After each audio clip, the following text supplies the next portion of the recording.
Thank God it's Friday. Thank God it's 17th, the 17th of Friday. And Friday 17th, non te demo. Venerdì 17, non te demo.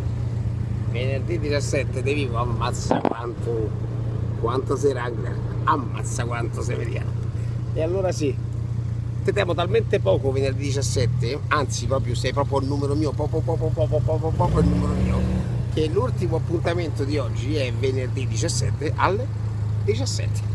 Secondo te sto male? Se sta a mettere pure a piove. Pensa un po' che problemone.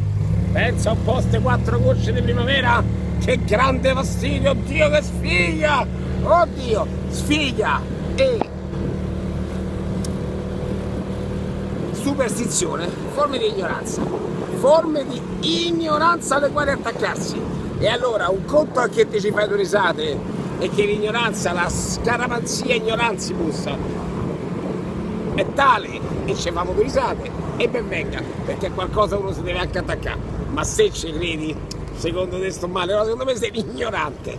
E allora venerdì 17 non te temo, se ti va male una cosa è perché ti è andata male uguale, ti andava male il 16 e il 18. Se ti è andata male perché l'hai fatta andare male, perché non l'hai saputa gestire bene, è perché sei un incapace, e se è andata bene è perché sei bravo.